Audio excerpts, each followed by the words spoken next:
Students, welcome to genius mentors. बच्चों, हम पढ़ रहे हैं क्लास 9th साइंस, और साइंस में बायोलॉजी में हमारा चैप्टर चल रहा है cell, the fundamental unit of life. तो बच्चों, प्रीवियस लेक्चर में हमने क्या पढ़ा था सेल चैप्टर के बारे में, वो था कि प्रोकैरियोटिक सेल क्या होते हैं, यूकैरियोटिक सेल क्या होते हैं। ठीक है, मैंने आपको अच्छे से समझाया कि प्रोकैरियोटिक सेल्स और यूकैरियोटिक सेल में यूकैरियोटिक सेल ज़्यादा एडवांस कैसे होते हैं।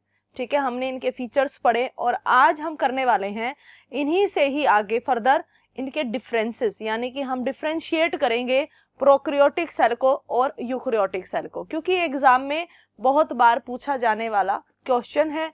इसीलिए आपको पता होना चाहिए कि कौन कौन सा पॉइंट डिफरेंस में लिखना बहुत ही ज़्यादा ज़रूरी है।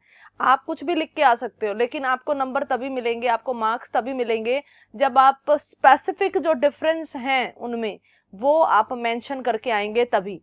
और वो आपको यहाँ पर आज अभी समझाने वाली हूँ मैं कि क्या क्या डिफरेंसेस हैं प्रोकैरियोटिक और यूकैरियोटिक सेल में, जो बिल्कुल इम्पोर्टेंट हैं और आपको एग्जाम में लिख कर आने हैं। ठीक है बच्चों, स्टार्ट करते हैं आज का लेक्चर प्रोकैरियोटिक सेल और यूकैरियोटिक सेल में डिफरेंस के साथ। तो सबसे पहले ये बात तो आपको कल ही क्लियर हो गई थी कि प्रोकैरियोटिक सेल ज्यादा एडवांस नहीं होते as comparison to the eukaryotic cell. कौन से ज्यादा एडवांस है? Eukaryotic cells are more advance. ठीक है, जो यूकैरियोटिक सेल है वो ज्यादा एडवांस है। अब इनके कंपैरिजन की बात है, हमने एडवांस बता दिया यूकैरियोटिक सेल को, ये तो क्लियर है कि जो यूकैरियोटिक सेल है ये मोर एडवांस होता है,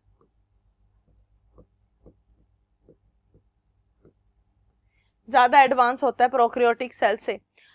अब डिफरेंस की बात करते हैं। सबसे पहला साइज, कि दोनों में से किसका साइज ज्यादा बड़ा होता है, किसका साइज ज्यादा छोटा होता है। देखो बच्चों, जो प्रोकैरियोटिक सेल होता है उसमें किसी प्रकार की सेल ऑर्गेनल नहीं होती, हमने बात की थी है ना, कि किसी प्रकार की कोई सेल ऑर्गेनल प्रोकैरियोटिक सेल में नहीं होती, तो इसीलिए उसका ही तो साइज ज्यादा छोटा होगा as comparison to eukaryotic cell. यानी कि दोनों में से अगर बात करें साइज के हिसाब से तो प्रोकैरियोटिक सेल ज्यादा छोटा होता है। यानी कि size of a cell, which cell? Prokaryotic cell is small, छोटा होता है। दैट इज कितना? 0.1 to 5 माइक्रोमीटर। तो ये माइक्रोमीटर जो है स्मॉलेस्ट जो टर्म है मेजरमेंट की, उस हिसाब से भी 0.1 to 5 माइक्रोमीटर, दैट्स इट, इतना ही साइज होता है एक प्रोकैरियोटिक सेल का। लेकिन अगर यूकैरियोटिक सेल की बात करें तो ये कहां से कहां है, ये लार्ज होता है, ये 10 to 100 माइक्रोमीटर होता है। देखो दोनों में फर्क है, यहाँ क्या था 0.1 to 5 माइक्रोमीटर, और प्रोकैरियोटिक की जगह यूकैरियोटिक में क्या है, यूकैरियोटिक में क्या है 10 to 100 माइक्रोमीटर।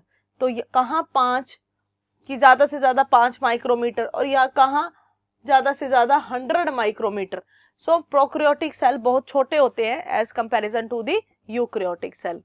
सेकंड डिफरेंस जो मैंने आपको समझाते हुए भी बताया था कि प्रोकैरियोटिक सेल के पास एक वेल डेवलप्ड न्यूक्लियर मेम्ब्रेन वाला न्यूक्लियस नहीं होता, न्यूक्लियोइड होता है ना। तो उसके पास क्या होता है बच्चों? न्यूक्लियोइड होता है, वेल डिफाइंड न्यूक्लियर मेम्ब्रेन वाला न्यूक्लियस नहीं होता। यानी कि न्यूक्लियस इज एब्सेंट, न्यूक्लियस नहीं होता, इसकी जगह क्या प्रेजेंट होता है? न्यूक्लियोइड प्रेजेंट होता है। न्यूक्लियस एब्सेंट क्यों होता है? क्योंकि न्यूक्लियर मेम्ब्रेन नहीं होती, यानी कि there is no nuclear membrane. ये पॉइंट तो बच्चों स्टार बना लो, ये तो आपको लिखकर ही आना है कि प्रोकैरियोटिक सेल के पास न्यूक्लियस एब्सेंट होता है, इसकी जगह न्यूक्लियोइड प्रेजेंट होता है, और न्यूक्लियर मेम्ब्रेन एब्सेंट होती है, इसीलिए तो उसे न्यूक्लियस नहीं बोला। एक वेल डिफाइंड न्यूक्लियर मेम्ब्रेन ही हो जाए तो फिर वो न्यूक्लियस कहलाता है। जैसा कि यहाँ लिखा है कि न्यूक्लियस प्रेजेंट है और उसके पास सराउंडेड है वो न्यूक्लियर मेम्ब्रेन से, वो भी वेल डेवलप्ड न्यूक्लियर मेम्ब्रेन। या आप ये भी लिख सकते हो surrounded by well developed nuclear membrane. बिल्कुल अच्छी खासी बड़ी बनी हुई जो है इनकी न्यूक्लियर मेम्ब्रेन होती है, न्यूक्लियस के, जो न्यूक्लियस को सराउंड करती है, न्यूक्लियस के चारों तरफ होती है। ठीक है, आप यहाँ पे लिख सकते हो कि यहाँ पर nucleoid is present, nucleoid present है। थर्ड पॉइंट क्या है बच्चों? It contain single chromosome. ये बात भी हम कर चुके हैं कि प्रोकैरियोटिक सेल में एक सिंगल क्रोमोसोम होता है, ठीक है। जेनेटिक मटेरियल की बात करते हैं ना, तो डीएनए से क्या बनेगा, क्रोमोसोम होगा। तो क्रोमोसोम एक ही होता है प्रोकैरियोटिक सेल के केस में, और प्रोकैरियोट के केस में, और यूकैरियोट के केस में नंबर ऑफ क्रोमोसोम्स होते हैं, ठीक है। तो यहाँ पे क्या है, more than one chromosomes are present. अब मोर देन वन लिख दिया तो इसका मतलब है that depend upon organism to organism, ठीक है। सबके पास एक जैसे क्रोमोसोम नहीं होते, जैसे 23 का पेयर जो है वो ह्यूमन के पास प्रेजेंट है, तो दैट डिपेंड अपॉन ऑर्गेनिज्म की कितने क्रोमोसोम्स मिलेंगे, तो एक से तो ज्यादा ही मिलेंगे सब में, ठीक है। More than one chromosomes are present. Next जो हम पॉइंट है बच्चों वो है न्यूक्लियस के अंदर भी किसी चीज का प्रेजेंट होना। न्यूक्लियस होता है, किसके पास होता है बच्चों न्यूक्लियस, यूकैरियोटिक सेल के पास,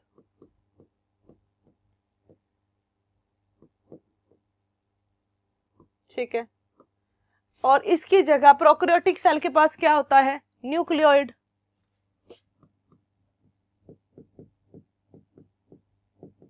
प्रोकैरियोट के पास, ठीक है।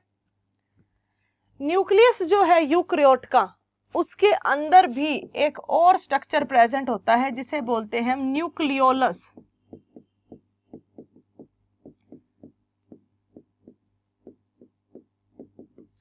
किसके अंदर प्रेजेंट होता है ये न्यूक्लियोलस, न्यूक्लियस के अंदर। और इसका फंक्शन क्या होता है, राइबोसोम सिंथेसिस, राइबोसोम्स बनाना,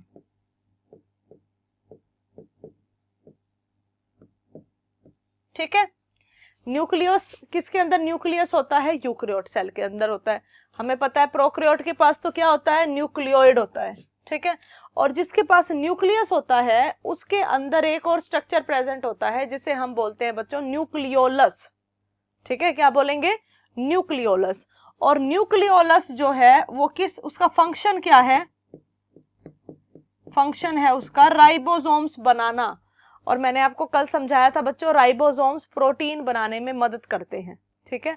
राइबोसोम बनाना न्यूक्लियोलस का फंक्शन होता है, वन वर्ड में 1 मार्क्स में आ सकता है। अच्छा, अगर बात करते हैं प्रोकैरियोट की जिसके पास न्यूक्लियोइड है, तो यहाँ न्यूक्लियोलस एब्सेंट है, तो बन गया पॉइंट, क्या बना पॉइंट, यूकैरियोट के पास न्यूक्लियोलस प्रेजेंट है, प्रोकैरियोट के पास न्यूक्लियोलस एब्सेंट है, ठीक है। ये समझ में आ गया ना, क्यों, क्योंकि न्यूक्लियस के अंदर न्यूक्लियोलस होता है। तो न्यूक्लियस तो सिर्फ यूकैरियोट के पास है, तो फिर न्यूक्लियोलस भी यूकैरियोट के पास होगा। तो आपने लिखा प्रोकैरियोट में तो लिख दिया कि न्यूक्लियोलस एब्सेंट है, बिल्कुल सही बात है। न्यूक्लियोलस होता ही नहीं है प्रोकैरियोट में, लेकिन यूकैरियोट में तो मिलता है। तो न्यूक्लियोट में लिख दिया आपने, यूकैरियोट में न्यूक्लियोलस इज प्रेजेंट। उसके बाद नेक्स्ट पॉइंट बनता है बच्चों, जो कि हमने बात करी थी, membrane bound organelles.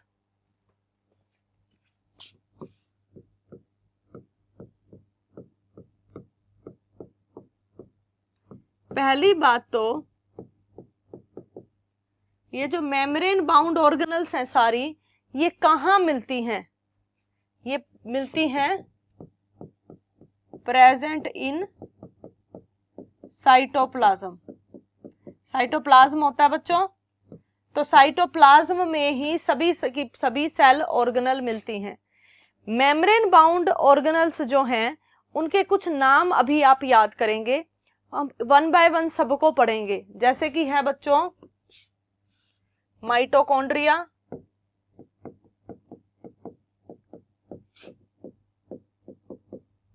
Endoplasmic reticulum,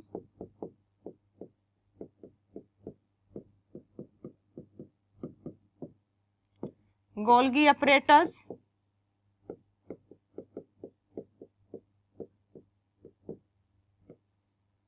इस तरह के कुछ एटसेट्रा लिख देते हैं क्योंकि बहुत सारी होती हैं। इस तरह की सेल मेम्ब्रेन बाउंड ऑर्गेनल्स या फिर मेम्ब्रेन बाउंड ऑर्गेनल्स जो हैं ये क्या करती हैं, ये साइटोप्लाज्म में प्रेजेंट होती हैं। लेकिन किसके केस में प्रेजेंट है, सिर्फ और सिर्फ यूकैरियोट में। किस में प्रेजेंट होती हैं ये, सिर्फ और सिर्फ यूकैरियोट्स में, यानी कि यूकैरियोटिक सेल में। आप सुनोगे कि यूकैरियोटिक सेल में माइटोकॉन्ड्रिया होता है, प्रोकैरियोट में नहीं होता। ठीक है। यूक्रियोटिक सेल में एंडोप्लाज्मिक रेटिकुलम होता है, प्रोकैरियोट में नहीं होता। फिर ऐसे ही आगे गोल्गी अपरेटस यूक्रियोट में होता है, प्रोकैरियोट में नहीं होता। लाइसोसोम यूक्रियोट में होता है, प्रोकैरियोट में नहीं होता। सिंपल बात ये है कि जितने भी मेम्ब्रेन बाउंड ऑर्गेनल्स हैं जो कि साइटोप्लाज्म में मिलते हैं वो सारे के सारे सिर्फ यूक्रियोट में मिलते हैं, इनमें से कोई भी प्रोकैरियोट में नहीं मिलता है। ठीक है, इस बात को भी ध्यान में रखना है आपने। तो membrane bound organelles are absent in prokaryotes and membrane bound organelles are present in eukaryotes. Okay, now next है सेल डिवीजन की बात करते हैं। अगर हम सेल डिवाइड करना चाहते हैं तो यूक्रियोट में और प्रोकैरियोट में ये है कि यूक्रियोट की थोड़ी सी कॉम्प्लिकेटेड होती है प्रोकैरियोट से। प्रोकैरियोट में तो बाइनरी फिजन, ठीक है, बाइनरी फिजन आपको पता है ना क्या होता है भाई, एक सेल दो में बदल जाता है, डिवाइड कर जाता है। तो यहाँ तो फिजन होता है, या बडिंग जो आपको कल समझाया था। बडिंग का मतलब क्या होता है बच्चों, एक बड बनना शरीर के ऊपर, बॉडी के ऊपर, किसी भी ऑर्गेनिज्म की बॉडी के ऊपर एक बड बनता है, धीरे धीरे वो ग्रो होने लग जाता है और फिर हटकर एक नया ऑर्गेनिज्म वैसा ही बनकर तैयार हो जाता है।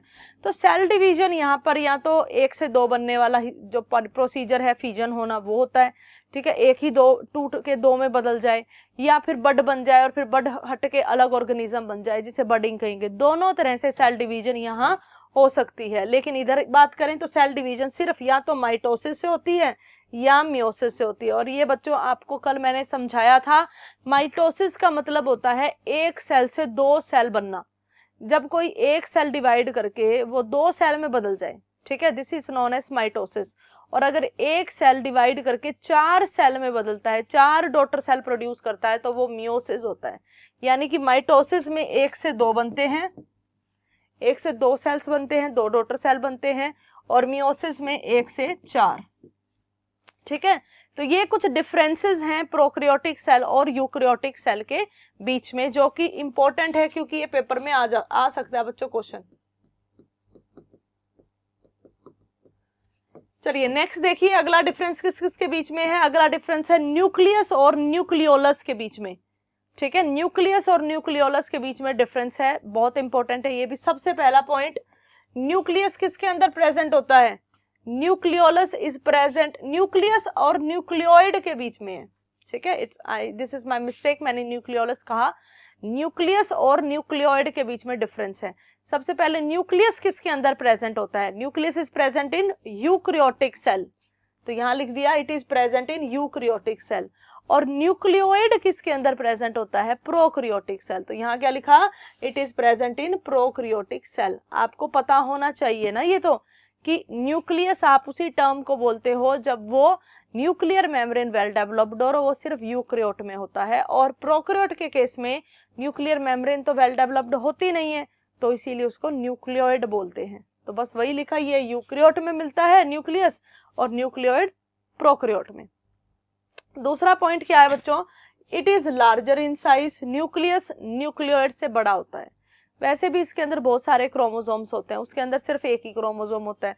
अब जिसके अंदर कम चीज होगी वो छोटा होगा एज कंपैरिजन टू जिसके अंदर बहुत सारी चीजें हैं तो उसका साइज भी बड़ा होगा। तो न्यूक्लियस हमेशा बड़ा होता है as comparison to the nucleoid, क्योंकि न्यूक्लियोइड क्या होता है, स्मॉलर इन साइज। नेक्स्ट है बच्चों डबल मेम्ब्रेन, न्यूक्लियर मेम्ब्रेन होती है ना वो डबल मेम्ब्रेन होती है, ये बात आप लिख सकते हैं। जो न्यूक्लियस के ऊपर न्यूक्लियर मेम्ब्रेन होती है वो डबल लेयर्ड होती है।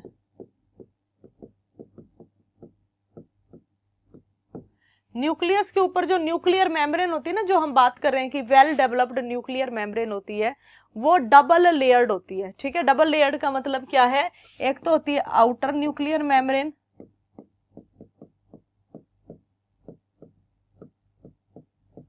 और एक होती है इनर न्यूक्लियर मेम्ब्रेन,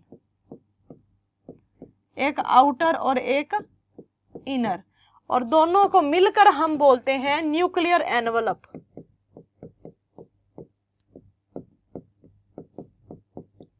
ठीक है बच्चों, क्या याद करना है कि जो न्यूक्लियस है, न्यूक्लियस की न्यूक्लियर मेम्ब्रेन डबल लेयर्ड होती है। डबल का मतलब हो गया एक आउटर होगी एक इनर होगी, outer nuclear membrane, inner nuclear membrane, और दोनों को मिलकर हम क्या नाम देते हैं, न्यूक्लियर एनवलप, तो न्यूक्लियर एनवलप प्रेजेंट है, ऐसा आप कह सकते हो कि न्यूक्लियस में क्या है, it is covered by double membrane envelope, दो मेम्ब्रेन का एनवलप है, एक आउटर न्यूक्लियर मेम्ब्रेन, एक इनर न्यूक्लियर मेम्ब्रेन। और ऐसा कुछ भी नहीं होता न्यूक्लियोइड में, क्योंकि न्यूक्लियोइड में तो मेम्ब्रेन ही नहीं होती, न्यूक्लियर मेम्ब्रेन ही नहीं होती, so it does not covered by nuclear membrane at all, covered ही नहीं होता। और वहां दो दो कवरिंग है, आउटर और इनर, ठीक है, तो तभी तो आपने उसको वेल डेवलप्ड बोला है, क्योंकि दो कवरिंग होती हैं। नेक्स्ट बात करते हैं बच्चों, न्यूक्लियोलस किसके अंदर है, आप बताओ। Nucleolus is present in nucleus only, very good, तो nucleolus is present in nucleus and nucleolus is absent in nucleoid. अब बात करते हैं क्रोमोसोम्स की। प्रोकैरियोटिक में सेल जो होता है या जो प्रोकैरियोट होते हैं जिसके अंदर न्यूक्लियोइड प्रेजेंट है, सिंगल क्रोमोसोम इज प्रेजेंट, यानी कि only one chromosome is present in the nucleoid of prokaryote, सिर्फ एक ही क्रोमोसोम मिलेगा बच्चों, और यहाँ मोर देन वन, जैसे ह्यूमन में 23 पेयर, ठीक है, 23 का जो है पेयर है, यानी कि 2 सेट होते हैं, तो more than one chromosomes are present in nucleus of eukaryote. तो इसमें एक से ज्यादा, that depend upon organism to organism कि कितने क्रोमोसोम मिलेंगे। ये दोनों के बीच में डिफरेंस है, न्यूक्लियस और न्यूक्लियोइड के बीच में, बहुत easy yet very very important.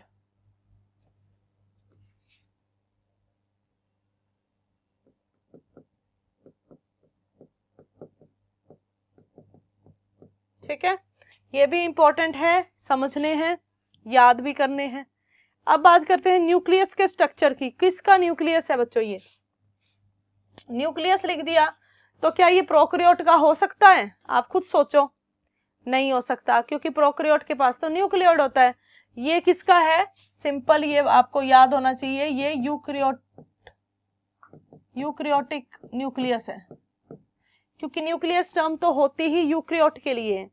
तो इसके स्ट्रक्चर में सबसे पहले दिया हुआ है न्यूक्लियर एनवलप, ठीक है, न्यूक्लियर एनवलप दिया हुआ है। न्यूक्लियर एनवलप में 2 लेयर आ गई, कौन कौन सी, outer nuclear membrane, inner nuclear membrane, ठीक है, तो यहाँ पर ये दिख गया हमें, एक ये है और एक ये है, 2 हो गई, आउटर और इनर दोनों को मिलाकर क्या बोल दिया, दोनों को मिलाकर बोल दिया न्यूक्लियर एनवलप, ठीक है।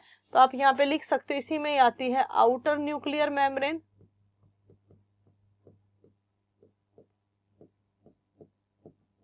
And inner nuclear membrane. Then आपको अंदर यहाँ पे दिख रहा है बच्चों, ये है न्यूक्लियोलस, न्यूक्लियोलस, और न्यूक्लियोलस का फंक्शन लिखना है आपने, राइबोसोम सिंथेसिस। हमेशा डायग्राम में ऐसे साथ के साथ फंक्शन जरूर लिखा करें जब भी आप अपने नोट्स बनाते हो, अपनी नोटबुक में लिखते हो, क्या है कि बाद में रिवाइज करते समय भी आपको बहुत आसानी होगी। राइबोसोम बनाना जो है किसका काम है, न्यूक्लियोलस का काम है। उसके बाद इसके अंदर बच्चों, जैसे सेल के अंदर साइटोप्लाज्म होता है ना, इसी तरह से न्यूक्लियस के अंदर न्यूक्लियोप्लाज्म होता है। ये रहा, देखो यहाँ पर ये सारा का सारा अंदर, ये सारा का सारा अंदर न्यूक्लियोप्लाज्म है, ठीक है। यहाँ पे क्या है, metabolic activities take place,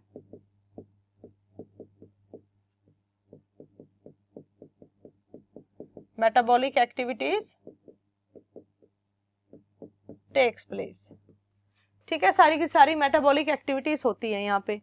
then यहाँ है एंडोप्लाज्मिक रेटिकुलम, देखो ये नीचे, ये यहाँ पर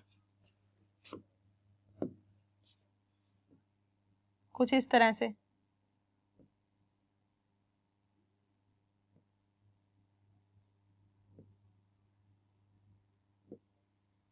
और ये जो यहाँ पे आपको कण कण दिख रहे हैं इस तरह से, ये हैं बच्चों राइबोसोम्स। राइबोसोम्स क्या करते हैं, प्रोटीन बनाते हैं,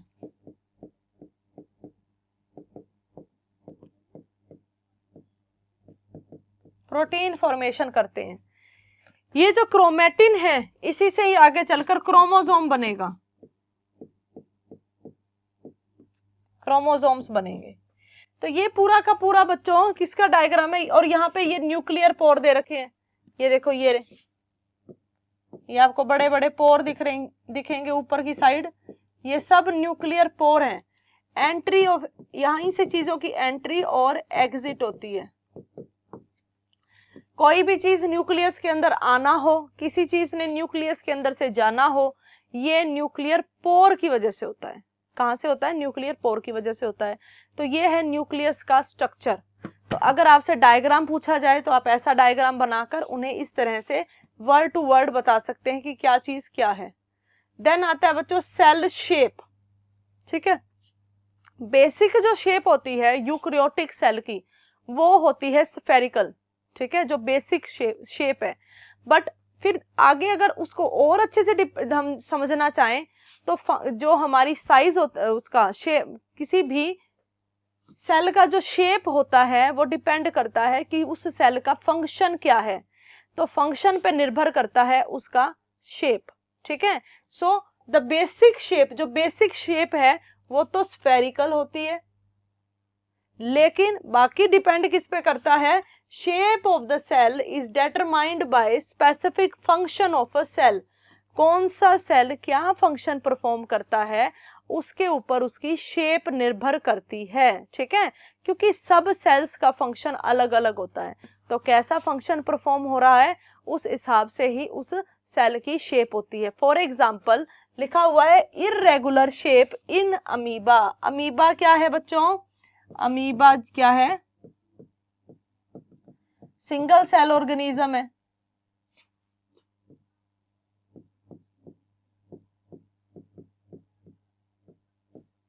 सिंगल सेल ऑर्गेनिज्म होता है। तो ये जो सिंगल सेल ऑर्गेनिज्म है इसमें, और एक जो हमारी बॉडी में वाइट ब्लड सेल्स होते हैं उनमें इर्रेगुलर शेप होती है। इर्रेगुलर शेप समझते हो बच्चों? जिसकी कोई शेप रेगुलर नहीं होती है, इर्रेगुलरली कोई भी शेप हो सकती है, जैसे ये अमीबा की शेप है। तो अब ध्यान से देखो बच्चों कैसे इर्रेगुलर सी शेप है। ठीक है ना, कहीं से भी है ऐसे। तो ये हो गया अमीबा। अमीबा की ये होगी सेल मेम्ब्रेन, अंदर ये है न्यूक्लियस, अंदर ये है साइटोप्लाज्म, ऐसे। तो अमीबा की इर्रेगुलर शेप होती है, बिल्कुल कोई भी शेप नहीं, इससे भी अलग इस तरह से भी हो सकती है। ये न्यूक्लियस, तो ये हो गया बच्चों अमीबा, इरेगुलर शेप। इसी तरह से ये वाइट ब्लड सेल्स हैं, तो आप इनको भी देखो ध्यान से। तो कुछ ये इस तरह से है और अंदर कुछ भी शेप मिलेगी बच्चों इनकी। तो ये है white blood cells. White blood cells भी अमीबा की शेप जैसे होते हैं, इन्हें हम एमीबोइड बोलते हैं, अमीबोइड, क्योंकि इनकी शेप भी इरेगुलर होती है। वाइट ब्लड सेल का फंक्शन क्या होता है? They protect us from infection, they protect us from infection, इसीलिए इनको बोलते हैं वाइट ब्लड सेल को हम WBC को बोलते हैं सोल्जर्स ऑफ द बॉडी, हमारी बॉडी के सिपाही, हमारी बॉडी के सिपाही जो हमें इन्फेक्शन से बचाते हैं, जो इन्फेक्शन से लड़ते हैं, वो WBC यानी कि वाइट ब्लड सेल्स होते हैं। इनकी शेप भी अमीबा जैसी होती है, इरेगुलर होती है, और अमीबा की शेप भी इरेगुलर होती है। ठीक है, दूसरा बच्चों ये तो हो गया। Then elongated in nerve cell, even nerve cell is the longest cell in human body. Longest cell में हम नर्व सेल की बात करते हैं, जो कि कुछ इस प्रकार का दिखता है। क्लास 10th में आप इसको अच्छे से समझोगे कि इसके अंदर क्या पार्ट कैसा होता है। जो हमारा ब्रेन का सेल होता है ना प्यारे बच्चों, नर्व सेल क्या है? नर्व सेल है हमारे ब्रेन के सेल। तो जो नर्व सेल है this is the longest cell, ये सबसे लंबा होता है, इलोंगेटेड होता है। इलोंगेटेड का मतलब है लंबा होता है, जैसा कि यहाँ देख रहे हो आप। ठीक है, इलोंगेटेड होता है। Then discoidal in red blood cell, red blood cell की जो शेप है ये डिस्क जैसी होती है, बाई कनकेव। अब ये कनकेव कन्वेक्स आप क्लास 10th में समझोगे, अब ये समझो डिस्क जैसी शेप होती है, जैसे अंदर से ऐसे खाली। ठीक है, डिस्क जैसी रेड ब्लड सेल की शेप होती है। देन रेड ब्लड सेल्स की शेप कुछ ये दे रखी है बच्चों, यहाँ पर नहीं दे रखी, कोई बात नहीं, हम ऐसे ही समझेंगे,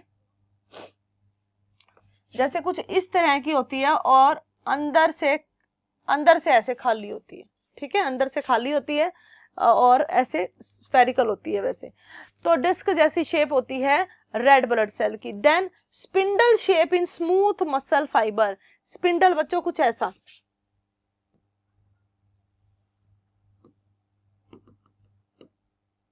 ये होगी स्पिंडल शेप, तो ऐसी होती है स्मूथ मसल फाइबर की, देखो यहां पर दे रखा है, ये रही, ठीक है।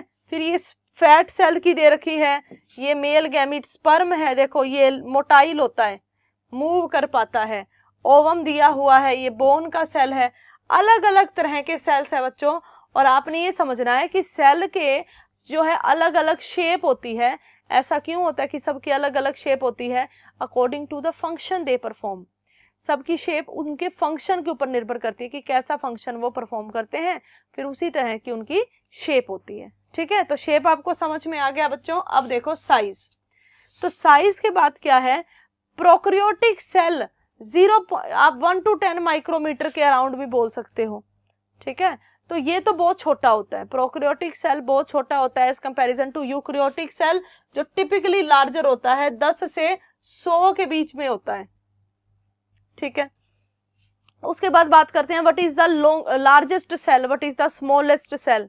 Smallest cell is mycoplasma, mycoplasma जिसे हम पीपीएलओ भी बोलते हैं, और पीपीएलओ की फुल फॉर्म बच्चों पेपर में आ जाती है, ये है प्लूरो निमोनिया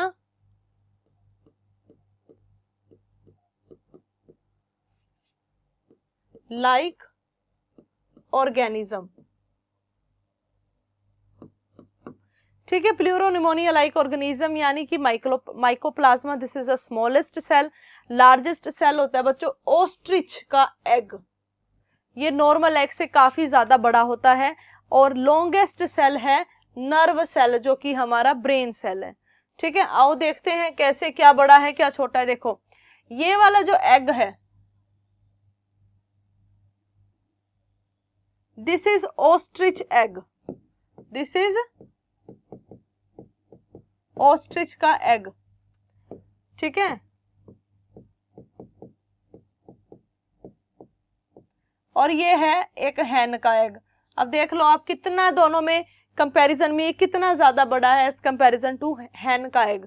सो ऑस्ट्रिच क्या है, लार्जेस्ट, ऑस्ट्रिच का एग क्या है, लार्जेस्ट सेल, और माइकोप्लाज्मा तो बहुत ही छोटे छोटे होते हैं,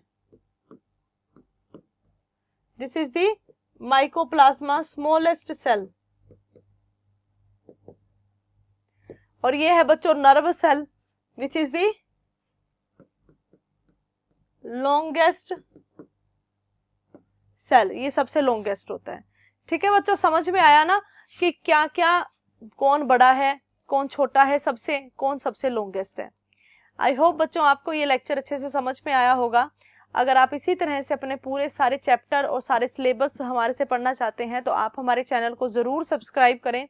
लेक्चर अच्छा लगे तो इसे लाइक करें, अपने दोस्तों के साथ शेयर करें। मिलते हैं बच्चों नेक्स्ट क्लास में। Thank you so much.